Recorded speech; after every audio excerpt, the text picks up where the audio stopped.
Vous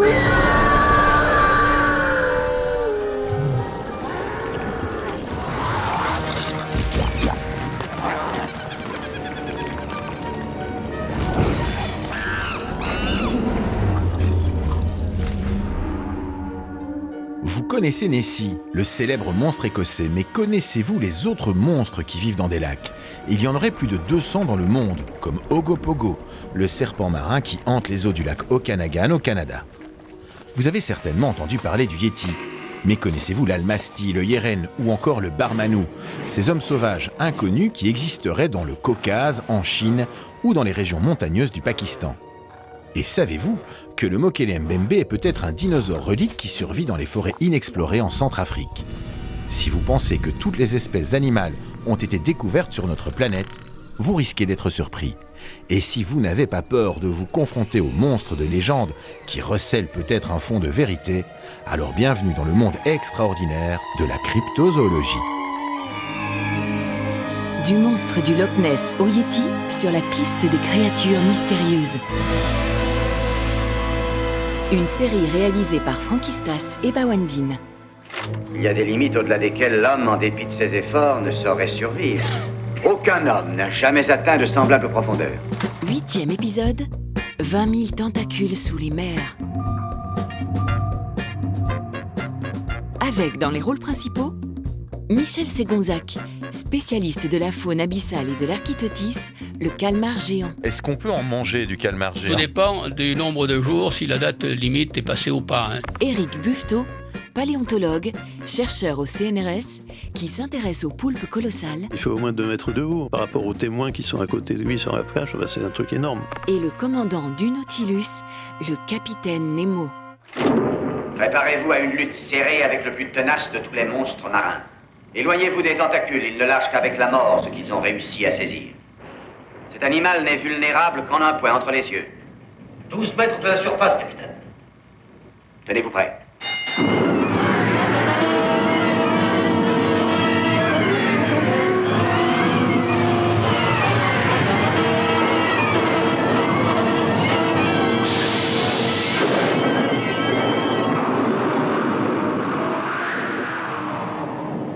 Qui n'a pas lu le célèbre roman de Jules Verne, 20 000 lieues sous les mers, ou vu le film du même nom réalisé par Richard Fleischer avec Kirk Douglas en 1954 ? À bord du Nautilus, sous-marin révolutionnaire, le capitaine Nemo parcourt les mers et se retrouve confronté avec son équipage à une attaque de calmars géants qui, n'arrivant pas à attraper le vaisseau sous-marin, finissent par faire leurs 4 heures de quelques matelots qui en vain tentent de couper les longs tentacules avec leurs haches. Ces histoires de bateaux attaqués par des céphalopodes démesurés remontent à la nuit des temps. Il y a très longtemps, tous les navigateurs avaient peur d'une créature gigantesque et destructrice dont le seul nom, Kraken, faisait dresser les cheveux sous la casquette. Le calmar géant, c'est une bonne illustration du rapport complexe entre le mythe et la réalité biologique dans certains cas. Benoît Grison, biologiste, auteur du livre « Du Yéti au calmar géant ». Au départ, il y a un monstre mythologique nordique qui est un peu un concurrent du serpent de mer des sagas du Moyen-Âge. C'est le Kraken.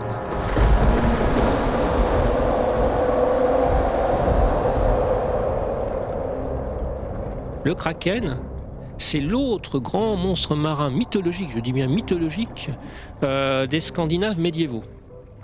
Des Vikings pour faire court.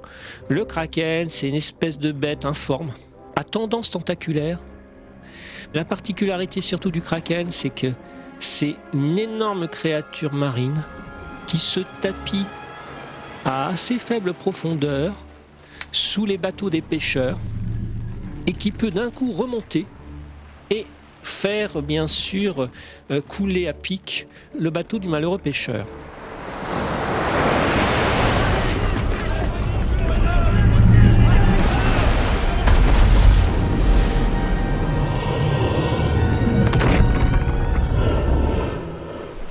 Le Kraken, c'est ça au départ, et il forme un duo d'animaux mythologiques de la mer avec le serpent de mer pour les Vikings. Et quand les Scandinaves, à partir de la période des Lumières, qui a été très importante aussi en Scandinavie, où on met l'accent à partir du XVIIIe siècle sur la rationalité, sur le développement des sciences. Quand les Scandinaves ont commencé à observer des échouages de calmars géants, lequel peut dépasser 10 mètres de long, sur leur rivage, parce qu'il y en a souvent en Scandinavie, tout comme en Nouvelle-Zélande, tout comme à Terre-Neuve, eh bien ils ont dit « Ah, le kraken !» Parce qu'ils appliquaient tout de suite l'étiquette mythologique qu'ils avaient sous la main à ce monstre qui venait visiblement des profondeurs, qui était un peu informe parce que décomposé. Le calmar géant n'est pas informe, qui avait des tentacules. Mais en réalité, le kraken, au départ, c'est pas forcément un calmar géant, vous voyez, c'est un fantasme des anciens vikings, qui désigne la peur de certains grands animaux marins qui peuvent refaire surface brutalement et renverser des bateaux. Le kraken est comme la plupart des monstres fabuleux polysémiques. Michel Meurger, essayiste, folkloriste et ethnologue. Vous n'avez pas une définition, il n'y a pas une créature qui colle avec le kraken, mais vous avez des tas de phénomènes qui, additionnés, donnent naissance à cette légende, et c'est une légende vécue.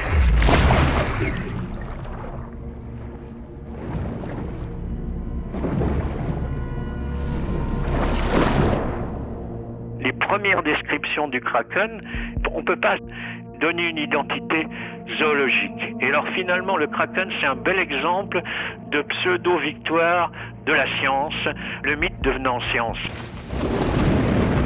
Le premier à avoir parlé du kraken, c'était un obscur prêtre italien qui, tenez-vous bien, avait voyagé à pied en Scandinavie. Il a été jusqu'au Cap Nord. Entre 1663 et 1665, notre prêtre de Ravenne a marché, a discuté avec les gens. Alors il utilisait des interprètes et puis il parlait latin. C'était la langue internationale de l'époque. Il a rassemblé des données extraordinaires sur les mœurs, sur les coutumes, sur les croyances des Scandinaves de son époque. Il préparait un livre qui s'appelle Le Voyage septentrional. Et alors, dans les chapitres consacrés à la Norvège, il dit que dans la province de Trondheim, dans la Norvège du Nord, commence le domaine d'une créature absolument gigantesque, le krak, ou kraken de mer, qui décrit comme un poisson démesuré de figure plate et ronde, pourvu de nombreuses cornes ou bras à ses extrémités. Au moyen de ses cornes dressées de toutes parts, il enserre les petits esquifs des pêcheurs et tente de les submerger. Il ne nous dit pas que c'est un poulpe ou un calmar. Un poulpe, on le décrit avec ses très longs bras, ses suçoirs, une créature qui est de figure plate et ronde. On peut encore admettre un céphalopode. Mais qu'est-ce que c'est que ces cornes ?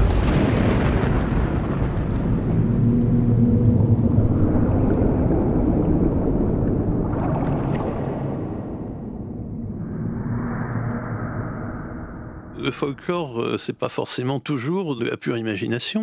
Éric Buffetot, auteur du livre « À la recherche des animaux mystérieux ». La grande question, c'est de savoir jusqu'où aller dans l'interprétation des données folkloriques et dans quelle mesure elles recouvrent vraiment une réalité.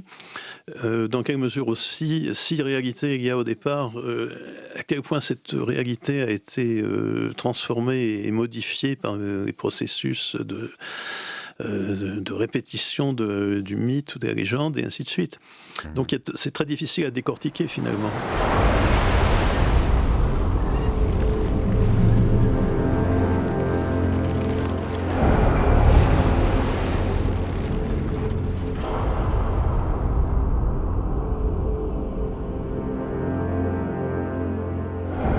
Le kraken de la mythologie est très informe. Parfois, il est même décrit comme un crabe géant. Benoît Grison, biologiste, auteur du livre « Du Yéti au calmar géant ». Toujours est-il que le calmar géant, lui, existe bien.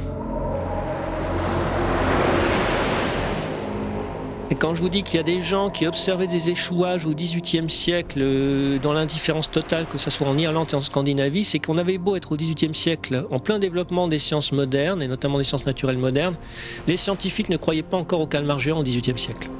Il a fallu attendre.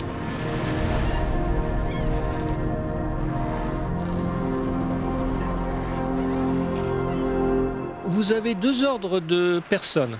Des gens qui vivent sur les rivages marins, notamment des pays septentrionaux, et puis aussi des pêcheurs, des baleiniers, qui vous disent on voit des encornés, donc le nom qui était plus utilisé à l'époque pour les calmars. Ils disaient bien les encornés, pour eux c'était pas des poulpes, c'était pas 8 bras, c'était 10 bras, ce qu'on appelle des céphalopodes décapodes. Bon, on voit des encornés, des calmars, qui dépassent la dizaine de mètres, disaient ces pêcheurs, ces baleiniers ou ces riverains qui avaient assisté à des échouages, ça existe. Les scientifiques de cabinet au XVIIIe siècle disaient non, pas possible. Parce que comme la majorité des céphalopodes, y compris des calmars, ont une taille tout à fait modeste, ils disaient c'est pas possible. Il y a même eu des arguments fallacieux qui ont été développés sur des bases soi-disant physiologiques ou biomécaniques en disant non, un tel animal ne pourrait pas atteindre cette taille-là à cause de sa structure anatomique, ce qui est faux. Puis en plus, ce qui a aggravé le cas des observateurs dits naïfs, c'est-à-dire non scientifiques, qui racontaient ça en toute sincérité, on le sait maintenant, et on a même certains de ces rapports, ils disaient pour ce qui est des baleiniers, qui étaient quand même les meilleurs connaisseurs à l'époque, qui avaient la meilleure connaissance des grands cétacés, ils disaient et puis alors cet encorné, ce calmar gigantesque, ce céphalopode à 10 bras gigantesque, il se bat avec les cachalots.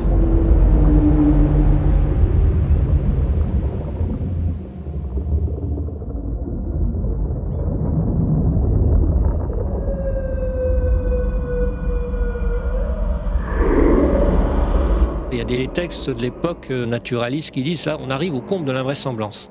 Malheureusement pour eux, la nature est parfois pas respectueuse de ce qu'on croit être vraisemblable. Parfois, elle dépasse notre imaginaire.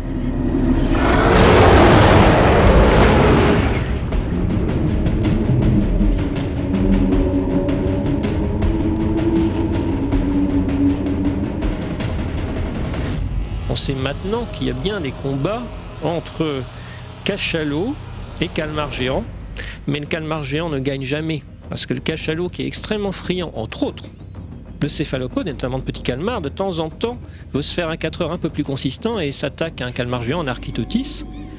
Et les deux remontent là de profondeur importante, plus de 1000 mètres, en se battant, et à la stupéfaction des observateurs de surface, de certains marins, on les voit se combattre, ou plus exactement, le calmar géant essaie de sauver sa peau. En général, il n'arrive pas à s'en tirer, ou alors il arrive à s'échapper en étant amputé. Quand, à la fin du XVIIIe siècle, comble d'invraisemblance apparente, vous aviez des gens, des marins, particulièrement des baleiniers, que ça soit du port de Boulogne, parce qu'il y en avait en France à l'époque, des baleiniers, ou de Nantucket sur la côte est des États-Unis, en Nouvelle-Angleterre, qui racontait ça, les scientifiques de l'époque disaient c'est du délire. C'était la vérité. C'est une autre dimension de la cryptozoologie, c'est que parfois, la nature a un peu plus d'inventivité que notre imaginaire. C'est pas une raison pour tomber ou sombrer dans la crédulité. Mais ce qu'aurait dû faire, c'est facile à dire après coup, je comprends. Peut-être que j'aurais été des sceptiques à l'époque. Mais ce qu'auraient dû faire ces anciens scientifiques du XVIIIe siècle, c'est au moins aller enquêter.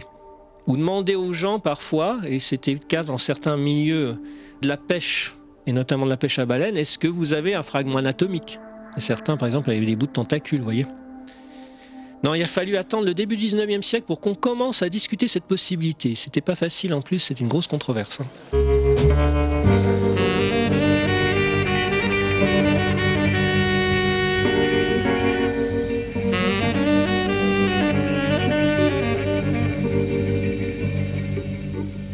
On a mis longtemps à ne pas y croire parce qu'on pensait que c'était des racontards de marins ou d'ivrognes.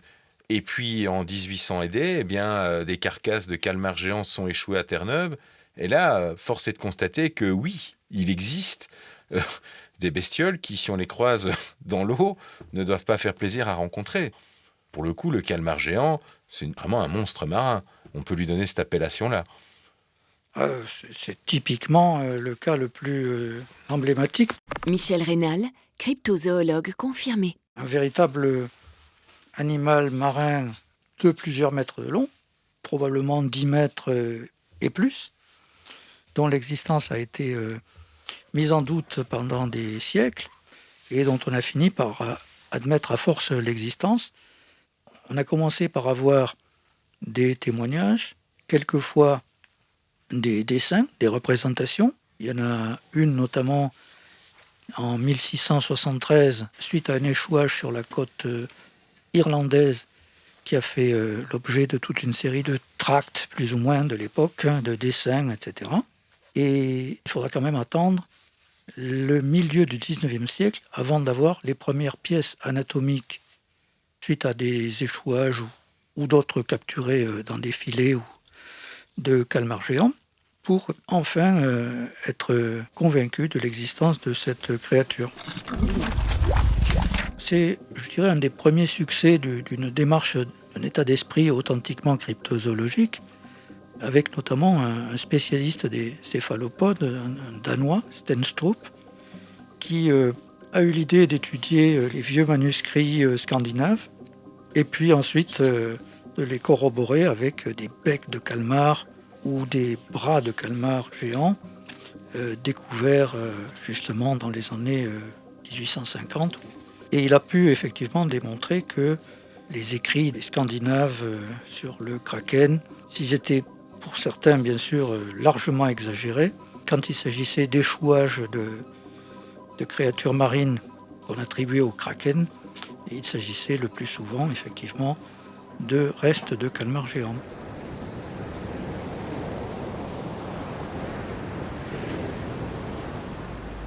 On y a vu longtemps des légendes et il a fallu qu'il y ait au départ des échouages, notamment à Terre-Neuve, dans les années 1870, pour qu'on se retrouve avec des spécimens réels de cet animal et que les zoologues soient bien obligés d'admettre que ce n'était pas simplement des récits de marins, que ça correspondait à une véritable réalité zoologique. Éric Buffetot, auteur du livre « À la recherche des animaux mystérieux ». Si on prend ces histoires de calmars géants, les témoignages de marins remontent à quand ? Bien avant 1870. Ah oui, il y en a. Il y a déjà des histoires de céphalopodes gigantesques. Les gens ne disent pas forcément toujours que c'est un calmar. Quelquefois, c'est plutôt décrit comme un poulpe, mais dès le XVIIIe siècle, voire avant.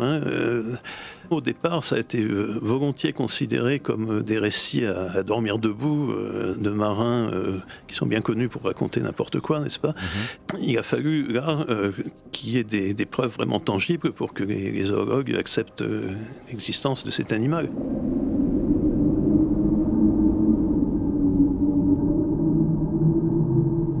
Et pourquoi les zoologues, dans les années 1800, ne veulent pas croire à l'existence d'un tel animal ? Parce que c'est trop grand, que ça ne correspond pas aux autres calamars qu'on connaît ? Je pense qu'ils étaient sceptiques parce que ça leur paraissait évidemment très grand par rapport à ce que l'on connaissait, et puis parce que ça avait un petit côté légendaire, récit de marins auquel on ne peut pas faire confiance.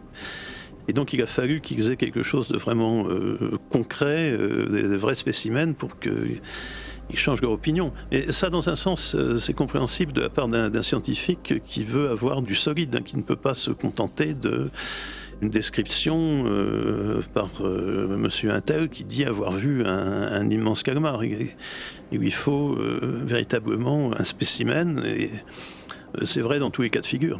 Alors là, par contre, on en a eu. Enfin, je veux dire, des calamars géants qui se sont échoués, tout à fait. Il y en a beaucoup. Tout à fait. Et puis maintenant, on les a filmés dans leur habitat, etc., etc. Donc maintenant, c'est un animal dont l'existence ne fait plus le moindre doute et qu'on commence à connaître de mieux en mieux. Mais c'est un véritable monstre, quand même, celui-là. Non, enfin, c'est plus de la cryptozoologie, c'est de la zoologie, mais c'est de la zoologie, mais ça fait partie de ces animaux, oui, qu'on considère éventuellement comme monstrueux, ce qui ne veut pas dire grand-chose s'agissant d'un animal réel.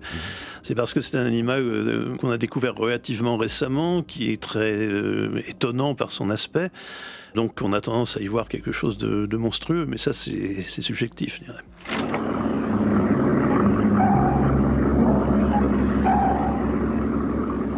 Comment sais-tu qu'il faut chercher là ?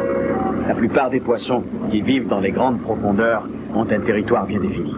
Il y a les espèces qui émigrent et les autres restent généralement sur place.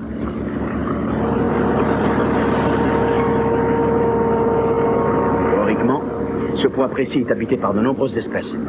Peut-être que certaines d'entre elles se développent de façon gigantesque et elles seraient responsables des disparitions inexpliquées. Si seulement nous avions la chance de capturer un spécimen géant, nous pourrions donner la preuve que ces animaux gigantesques existent bel et bien.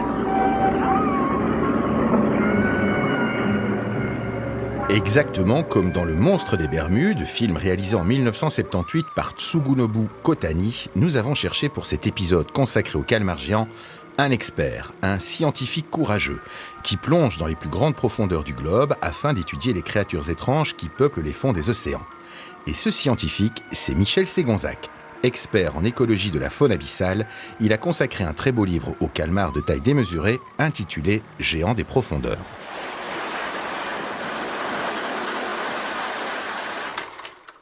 Même aujourd'hui, j'ai entendu dire par des personnes que je côtoie, mais cette histoire de calmar géant, c'est vrai que ça existe. Voilà, aujourd'hui encore, il y a des doutes, malgré les preuves, malgré, par exemple, au Muséum de Paris, à la Grande Galerie de l'Évolution, il y a un exemplaire qui a été donné ou vendu par des Néo-Zélandais, et qui fait 6 mètres de long, qui a été naturalisé, et c'est un véritable calmar géant. Voilà, c'était un monstre pendant des siècles, et ça reste encore dans l'imaginaire des gens d'aujourd'hui. Pas tous, certainement, mais il y a quand même une recherche d'un certain mystère, peut-être. On préfère évoquer des animaux mystérieux plutôt que réels. Voilà, c'est peut-être le caprice de la pensée humaine.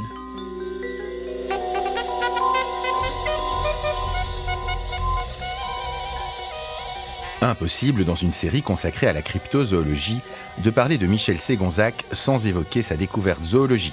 En effet, lors d'une de ses nombreuses plongées dans les fonds abyssaux, il est revenu avec une bestiole jusqu'alors inconnue de la science, la Galatée yéti, une découverte qui a fait beaucoup de bruit dans le monde océanographique.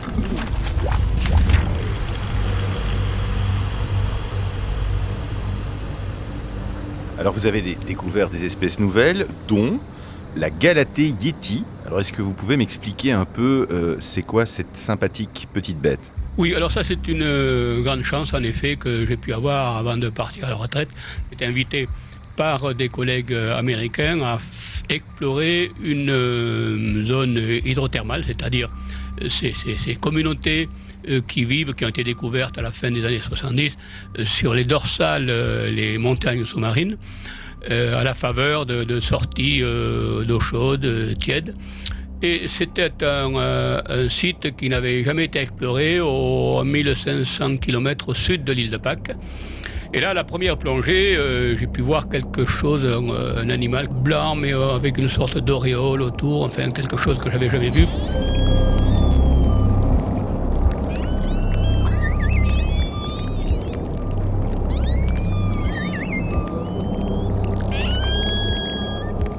Alors j'avais signalé cette observation au pilote, mais bon, avec mon anglais rural, je ne suis pas sûr d'avoir été compris. Quand il me répond, je ne comprends rien. Et la mission, la plongée s'effectue avec à bord une spécialiste, la chef de mission d'ailleurs américaine, qui elle avait pour objectif de travailler, de faire une recherche sur les moules. Donc on a pu reparler de cet animal. Et à la fin de chaque plongée, le sous-marin se stabilise au fond en attendant l'ordre du navire de larguer, de remonter. Donc moi je n'ai rien vu à ce moment-là. Et quand on a fait une réunion à bord, comme on fait chaque fois après une plongée pour expliquer ce qu'on a vu à nos collègues pour préparer la plongée suivante, il est arrivé avec un plateau contenant l'animal. Et alors là c'était vraiment un choc. C'était quelque chose que je n'avais jamais vu.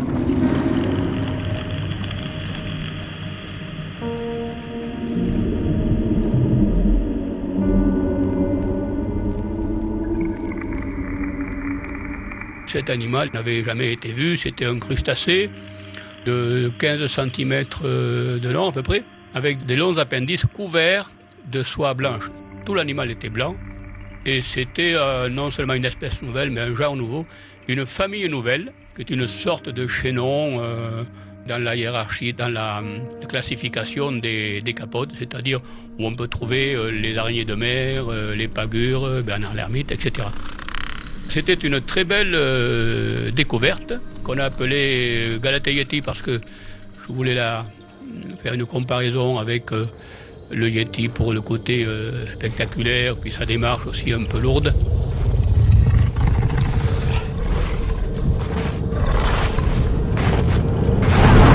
Et on a dû donner un nom latin, ça a été Kiwa. Pourquoi Kiwa? Parce que dans la mythologie polynésienne de l'île de Pâques, c'était la déesse des crustacés. Et c'était une belle occasion de rendre hommage à cette île mystérieuse, extraordinaire. Et voilà, Kiwa, Hirsuta, ça se passe d'explication puisqu'elle a beaucoup de soie.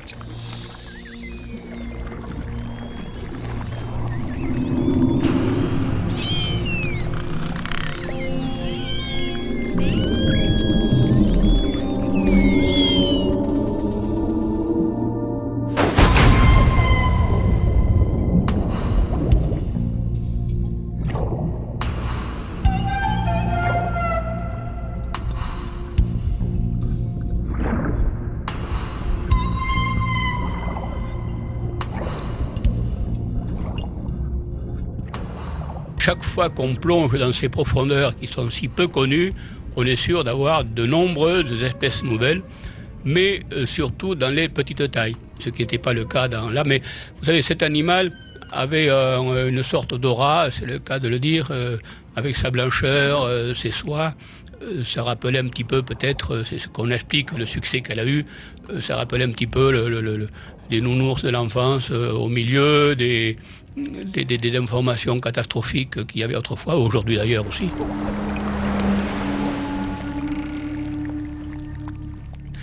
Des animaux bizarres ou géants ou fantastiques comme on pense qu'il peut y en avoir dans des profondeurs aussi vastes, obscures, mystérieuses, inquiétantes. Jusqu'à présent, on n'en a pas trouvé. Un poulpe que j'avais vu dans les fonds, qu'on a réussi à récolter d'ailleurs une fois, qui faisait 1,30 m de long, c'est tout. Dans les grandes profondeurs, on n'a pas vu quoi que ce soit de monstre. Ceci dit, quand on sait que la superficie de ces grands fonds représente les 2/3 de la planète, on n'est pas à l'abri de certaines découvertes.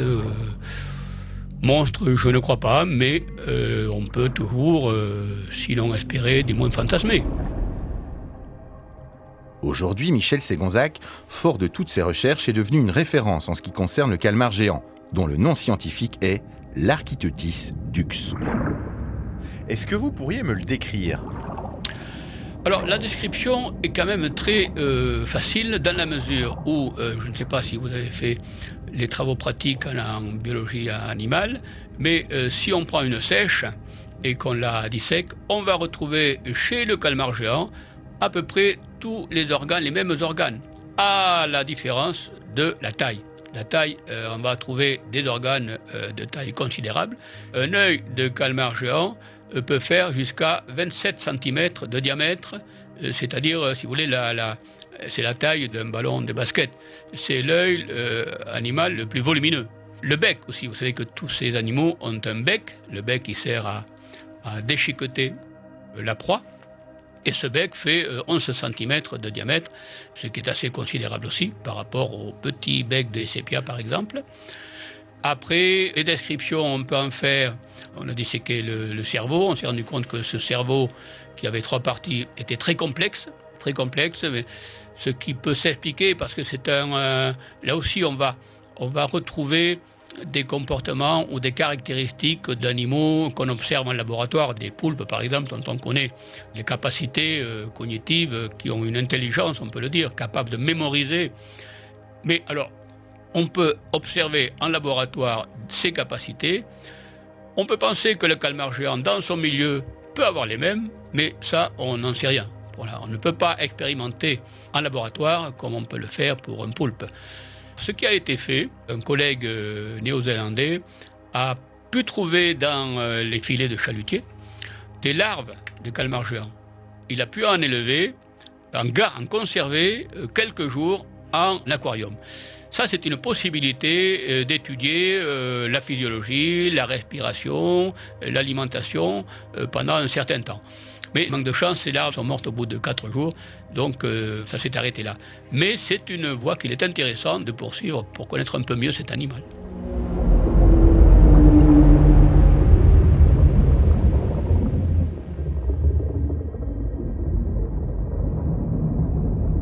Certains spécimens géants retrouvés échoués sur les plages peuvent atteindre des longueurs étonnantes, jusqu'à 15 mètres. Et il pourrait cependant en exister de bien plus grands, même si ça n'a pas encore été prouvé.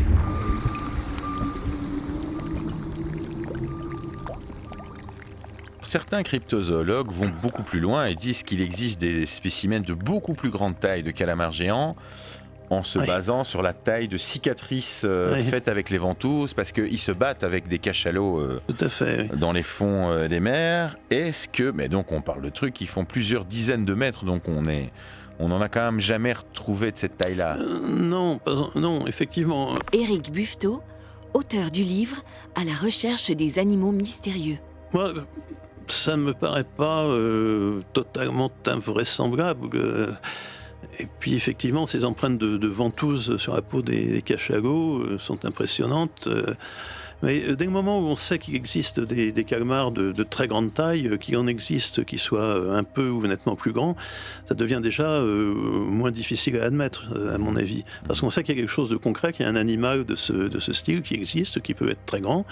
Alors pourquoi il n'y en aurait pas d'autres encore plus grands ? Ma foi, pourquoi pas ? Mais le fait qu'on ait quelque chose de concret conduit à garder l'esprit ouvert devant ce genre de choses.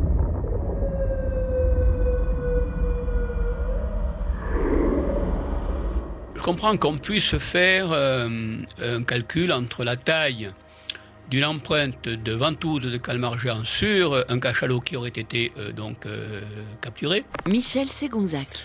Mais cette affaire n'est pas très claire. D'abord parce que si c'est par exemple un cachalot jeune et qui, au cours de sa croissance, va étendre un petit peu le diamètre de cette empreinte, il peut y avoir une confusion.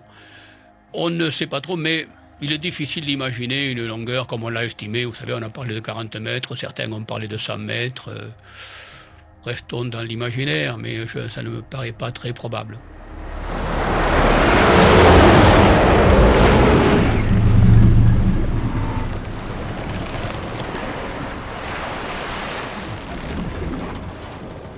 En fait, le calmar géant est le plus grand invertébré de la planète.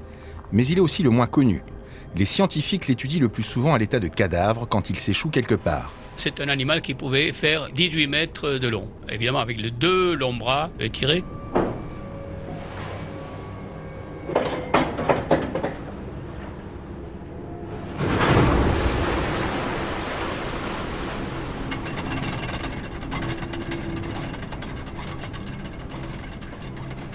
Aujourd'hui, à travers les quelques échouages qui ont lieu, et également avec les prises faites par les chalutiers hauturiers, ces chalutiers qui vont maintenant rechercher des ressources vivantes de plus en plus profondes et qui peuvent remonter dans leur filet des calmars géants. La taille varie entre 10, 12, 14 mètres maximum. C'est plutôt autour de 12 mètres, ce qui est quand même considérable, mais qui est peu courant. À chaque fois qu'une carcasse d'Architeuthis est récupérée par des pêcheurs, les chercheurs se jettent dessus pour l'analyser. Et les médias en parlent automatiquement, comme dans cette archive du journal télévisé de la RTBF. Le mythe est donc bien réel. Le calmar géant existe, on a rencontré 3 de ses congénères au large des côtes de Tasmanie. Ce sont des pêcheurs de grands fonds qui les ont capturés, accrochés dans leurs filets. C'est un animal vraiment énorme. On a dû utiliser un gros camion pour le transporter. Son corps dépassait de chaque côté. C'est vraiment une grosse bête. Une découverte unique, ces mystérieuses créatures évoluant dans l'obscurité la plus complète, à plus d'1 kilomètre sous la surface de la mer. Les scientifiques ont du même coup pu percer un secret troublant, l'accouplement des calmars révélé par des traces de sperme au creux de tentacules. Le mâle a un pénis très musclé qui mesure presque 1 mètre de long et à une aussi grande profondeur, c'est comme s'il utilisait la pression hydraulique pour injecter son sperme.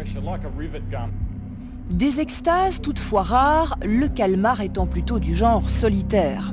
Ses tentaculaires ventouses terrifient l'homme depuis la nuit des temps, mais son seul ennemi reste le cachalot.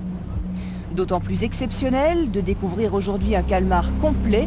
Jusqu'à présent, seuls des morceaux étaient retrouvés dans les ventres des cétacés.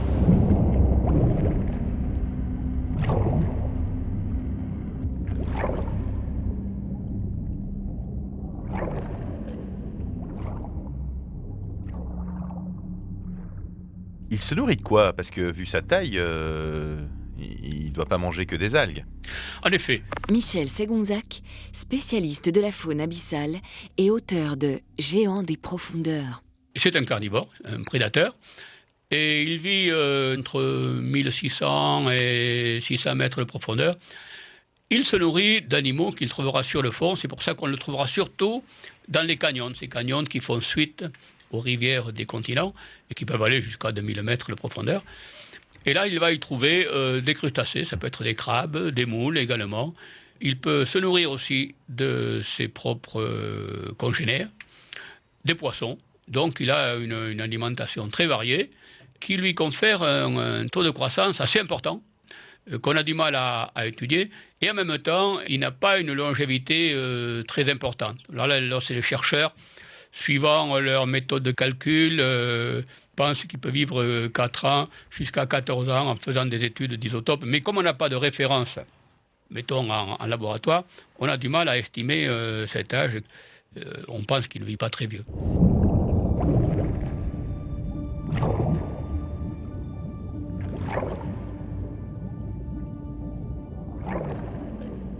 Alors on parle de combat de titans avec le cachalot. C'est vrai? C'est 2 grands adversaires?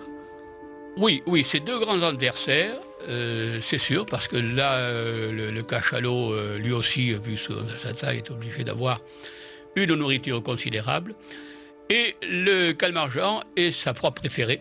Encore qu'il y a certaines zones dans l'Atlantique, je crois, je ne suis pas sûr, où on n'a jamais retrouvé dans les estomacs de cachalots des becs de calmar-géant, puisque c'est comme ça qu'on peut savoir quel est le menu des cachalots. Un écrivain, un officier de marine, Louis Lacroix, avait recueilli des témoignages dans son ouvrage, c'était Les derniers baleiniers français, et un témoignage dans lequel il était dit que des pêcheurs avaient trouvé un calmar géant qui enlaçait un cachalot et trouvait morts tous les 2. Alors on pouvait penser que le calmar, avec, vous savez qu'au bout de ses 2 longs bras, il y a une spatule, comme une main, et qu'il aurait pu, avec cette spatule, boucher les vents, la narine, du cachalot, et entraîner comme ça sa mort par asphyxie. Ce qui n'est pas impossible. Ceci dit, le vainqueur de ce combat reste quand même le cachalot, bien entendu.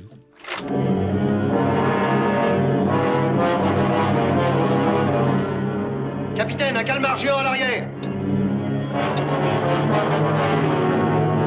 Vitesse d'alerte. En avant toutes.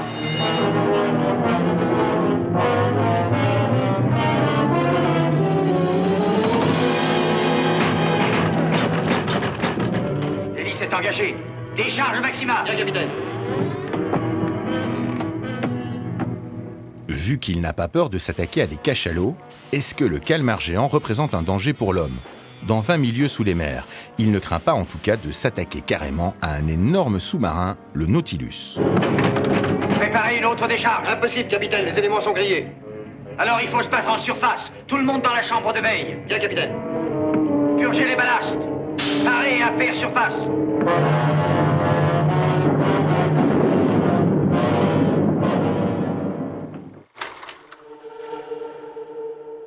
Il y a beaucoup de légendes, d'histoires autour de cet animal qui est quand même assez extraordinaire. Il est quand même vraiment impressionnant.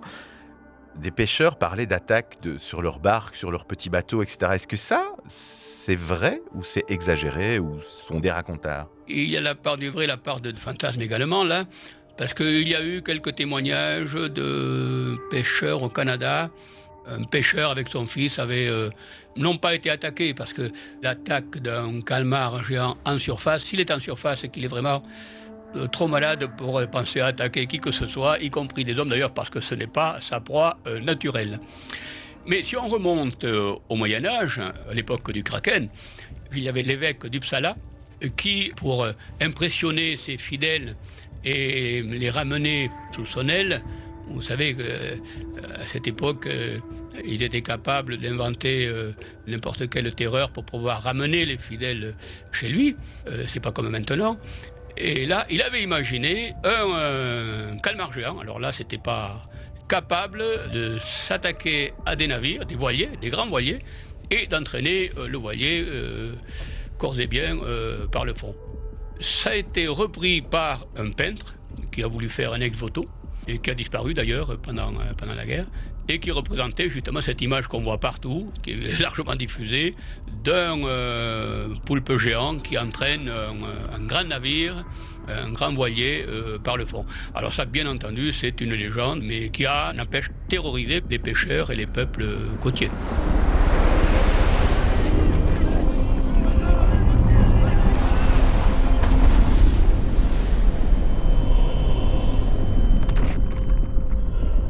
Quand on parle de l'imaginaire collectif, avec mon collègue Angèle Guérat, avec qui nous avons fait un livre Géant des profondeurs, on raconte qu'une fois, Angèle Guérat donc voulait monter une mission avec appât, caméra, pour filmer pour la première fois un calmar géant dans son milieu au large de la Galice où il y a des zones propices.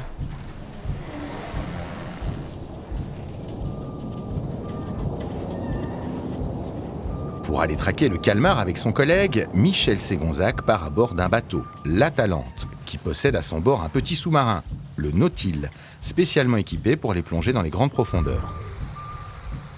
J'ai posé la question au responsable du Nautile, qui voulait s'informer sur le lieu, sur l'endroit, les conditions, et également sur le comportement de l'animal.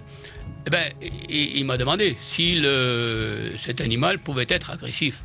Donc on avait en tête encore l'image du calmar géant qui attaque le Nautilus de Jules Verne.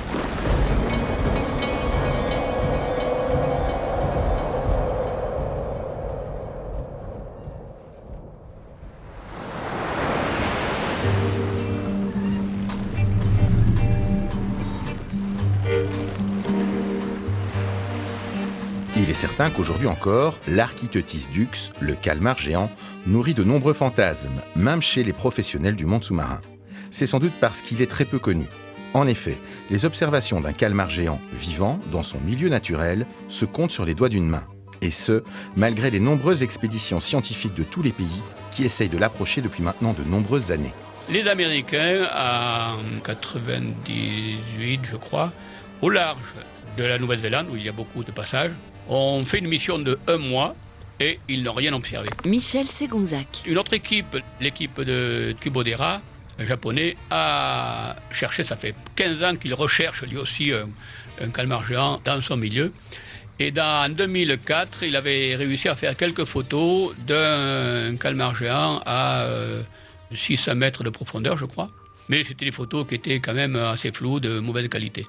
Il a persévéré et grâce à un sous-marin qu'il a équipé avec des appâts lumineux, des appâts gustatifs, au large du Japon, à 600 mètres de profondeur, il a réussi à avoir les premières images d'un calmar géant dans son milieu.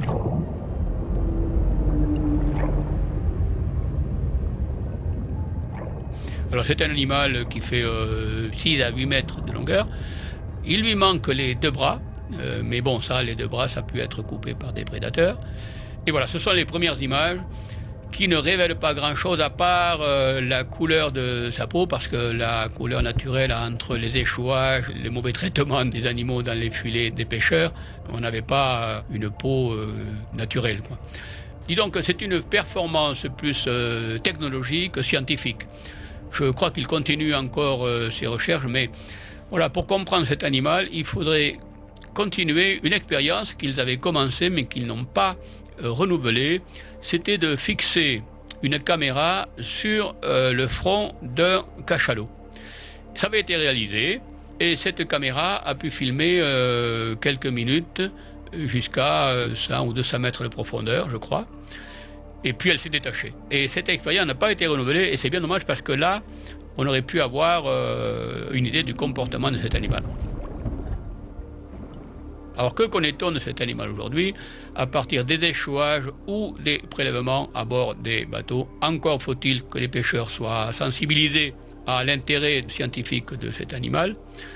On ne connaît pas grand-chose en réalité sur sa croissance, sur son comportement sexuel qui est assez bizarre.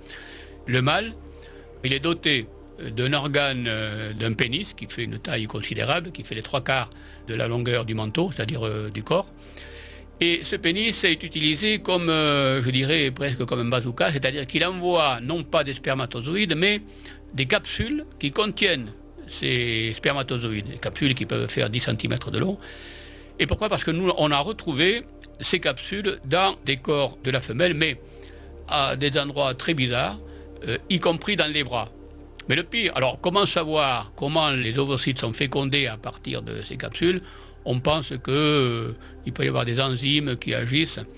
Mais le plus étonnant, c'est qu'on a trouvé des capsules dans le corps de mâle. Et là, on ne comprend pas très bien. Alors, est-ce qu'un mâle qui copule avec une femelle ne voit pas derrière lui un autre mâle qui arrive et qui, vous savez, dans le noir, peut-être qu'il se trompe. Bref, pour l'anecdote, on ne comprend pas pourquoi ces mâles peuvent avoir des capsules de notre mâle dans le corps. Voilà. Ça reste encore très difficile à observer.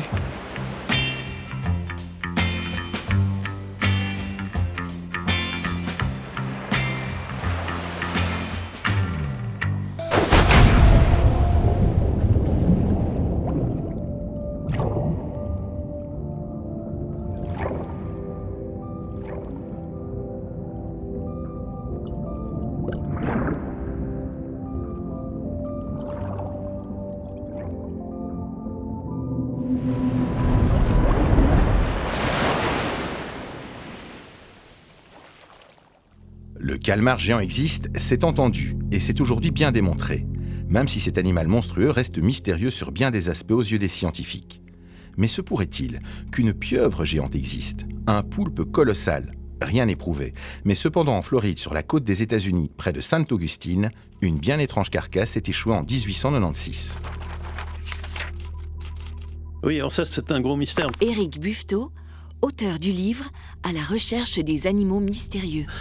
C'est une plage en Floride où on a trouvé une masse de chair en décomposition et qui a été interprétée comme étant les restes d'un poulpe de taille gigantesque.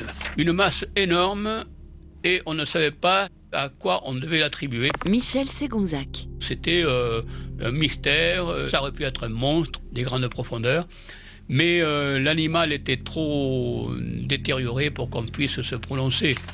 Et ça a donné lieu à des controverses sans fin entre des spécialistes, les uns disant oui, oui pourquoi pas, et d'autres étant beaucoup plus sceptiques sur ce que ça pouvait être. Éric Buffetot. Et c'est des cas où on spécule à partir d'un spécimen qui est en très mauvais état et qui ne se prête pas facilement à l'identification. Et donc ça laisse la porte ouverte à des discussions qui peuvent durer très très longtemps.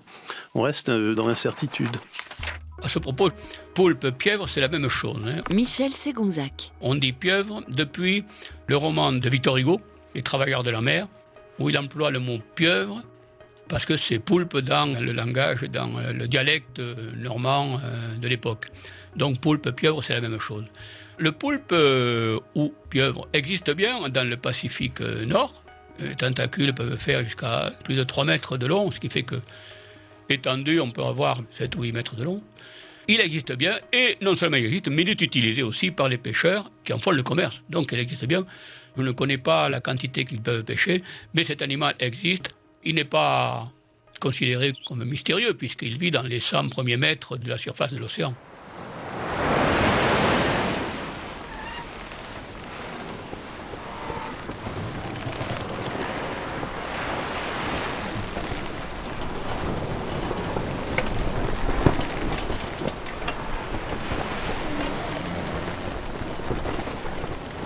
Néanmoins, de récentes études ADN sur des morceaux de tissu de cette carcasse qui ont été conservés jusqu'à nos jours prouveraient qu'il ne s'agissait pas d'une pieuvre géante mais d'un cachalot dans un tel état de décomposition qu'il était bien difficile à l'époque de l'identifier. Au moment de clôturer cet épisode entièrement consacré au terrible calmar géant, il fallait bien poser la question la plus importante le concernant. Est-ce qu'on peut en manger du calmar géant ? Est-ce que quand il y en a un qui s'échoue, est-ce que les populations les mangent ? Écoutez, ça, tout dépend du nombre de jours, si la date limite est passée ou pas. C'est pas facile à savoir.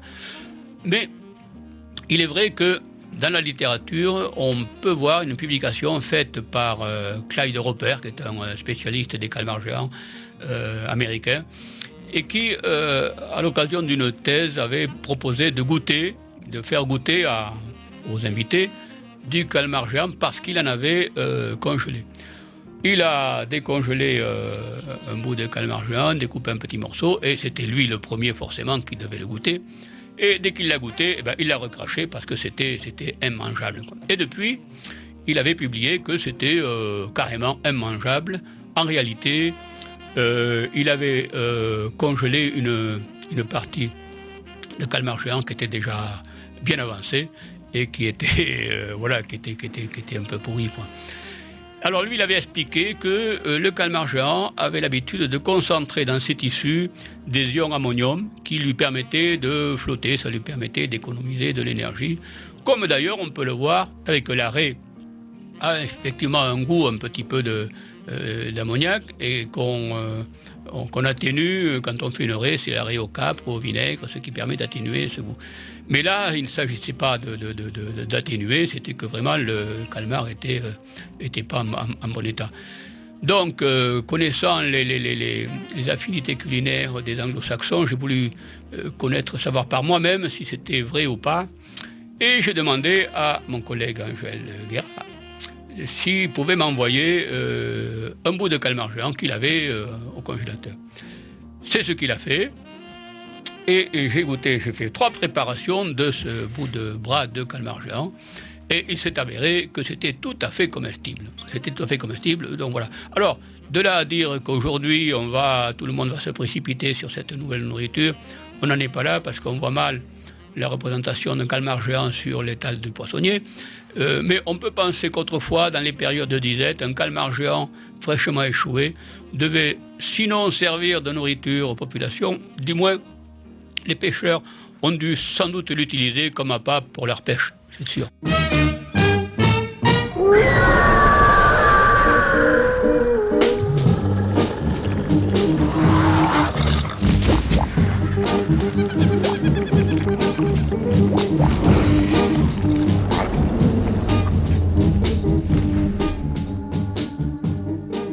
Dans le prochain épisode, nous partons à la recherche de nos peut-être cousins éloignés, les hommes sauvages.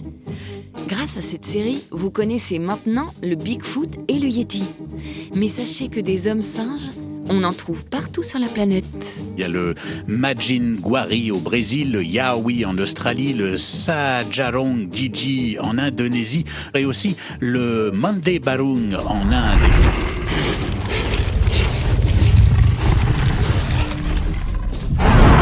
Tous les épisodes de la série consacrée aux créatures mystérieuses sont disponibles sur la page podcast du site lapremière.be ou sur Ovio.